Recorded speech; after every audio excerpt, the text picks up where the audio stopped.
Bismillahirrahmanirrahim. Assalamualaikum warahmatullahi wabarakatuh. Perkenalkan, nama saya Deli Yulistin, NPM 18240160. Saya dari kelompok 3. Baik, di sini saya akan menjelaskan materi dari kelompok kami yang dimana yaitu karakteristik model protokol manet dan somnetik. Jaringan mobil NHOC atau manet dan sosial mobil network atau somnetik merepresentasikan evolusi teknologi komunikasi nirkabel modern.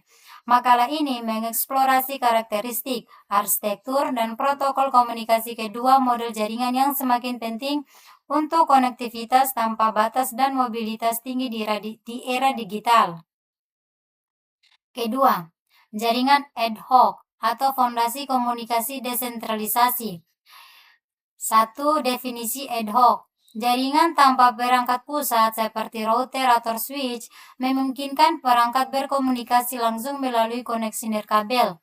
Yang kedua, jenis-jenisnya, yang dimana ada manet, vanet, WSN, jaringan darurat, dan file sharing peer-to-peer di area terbatas. Yang ketiga, karakteristik utama, desentralisasi, mobilitas tinggi, komunikasi multi-hop, dan self-configuring network.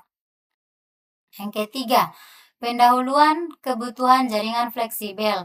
Perkembangan teknologi komunikasi nirkabel memerlukan jaringan yang fleksibel dan dapat beroperasi tanpa infrastruktur tetap. Manet muncul sebagai solusi inovatif untuk situasi darurat, militer, dan lingkungan sulit dijangkau. Seiring berkembangnya teknologi, mobil, dan media sosial, Somnetik menggabungkan kemampuan komunikasi bergerak dengan hubungan sosial antar pengguna, menciptakan evolusi dari manet dengan dimensi sosial. Keempat, mobil ad-hoc network atau manet. Manet adalah jaringan nirkabel dinamis terdiri dari perangkat bergerak yang saling berkomunikasi tanpa infrastruktur tetap. Setiap node berfungsi sebagai host dan router, meneruskan data melalui node lain untuk mencapai tujuan.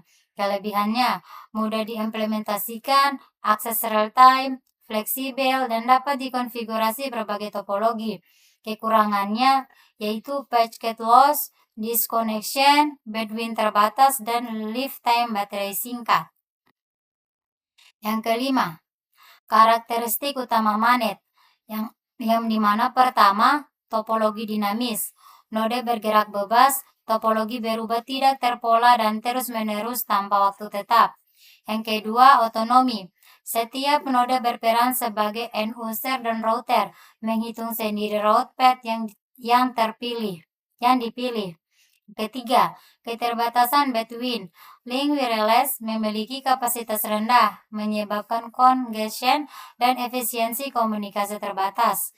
Yang keempat, keterbatasan energi dan keamanan. Node menggunakan baterai, memerlukan optimalisasi energi.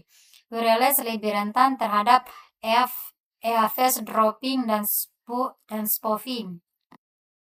Keenam, sosial mobil network atau somnetik. Somnetik menggabungkan komunikasi mobil dengan hubungan sosial pengguna.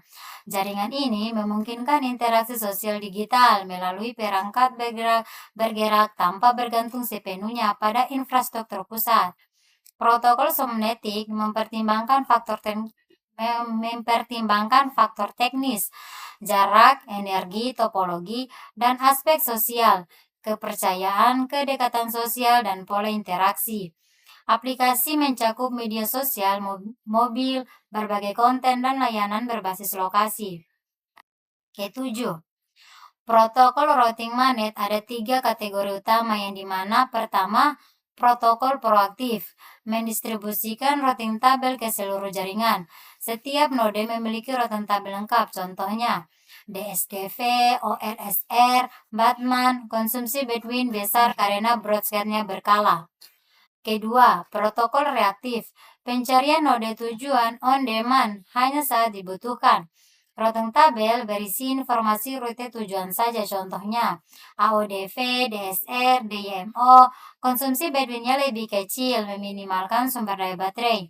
Ketiga, protokol hybrid, menggabungkan protokol proaktif dan reaktif. Contohnya, ZRP, HWMP, HRPLS menyeimbangkan efisiensi dan responsivitas jaringan. Ke-8. DSDV atau Destination Sequence Distinct Vector. DSDV adalah protokol tabel driven yang menggunakan distinct vector dengan sequence number untuk mencegah looping. Setiap node memelihara forwarding tabel berisi alamat tujuan, jumlah hop, sequence number, dan install time. Tabel diperbarui secara periodik untuk menyesuaikan perubahan topologi. Link terputus ditandai dengan metrik tak terhingga dan sekuensi number ganjil. Sekuensi number yang lebih besar menunjukkan informasi lebih baru, mencegah routing loop. Ke-9, perbandingan magnet dan somnetik. Kalau magnet yaitu ada 1, fokus pada aspek teknis jaringan mobil. Kedua, desentralisasi penuh tanpa server pusat. Ketiga, routing multi-hop untuk efisiensi komunikasi. Keempat, tantangan kompleksitas routing, keamanan. Kelebihannya itu fleksibilitas pembentukan cepat. Sedangkan di somnetik yaitu 1, menambahkan lapisan sosial di atas magnet. Kedua, hybrid arsitektur, server based dan peer-to-peer. Ketiga, optimasi berdasarkan hubungan sosial dan konteks. 4, tantangan, deprivasi keamanan data sosial. Kelebihannya, interaksi kontekstual, layanan personal. Ke-10, kesimpulan dan rekomendasi pengembangan. Magnet menekan aspek teknis jaringan mobil dengan routing adaptif dan mekanisme keamanan kuat. Somnetik memanfaatkan prinsip magnet sambil mengoptimalkan berdasarkan hubungan sosial dan konteks pengguna. Pengembangan kedua model harus menyeimbangkan efisiensi teknis dengan pengalaman pengguna. Magnet memerlukan fokus pada stabilitas dan fleksibilitas, sementara somnetik harus mengutamakan konteks sosial dan relevansi interaksi dengan perlindungan privasi yang memadai. Sekian, terima kasih. Wabillahi taufiq wal hidayah. Wassalamualaikum warahmatullahi wabarakatuh. Sudah? Woi, bagaimana nih? Stop dia. Caranya? Stop read.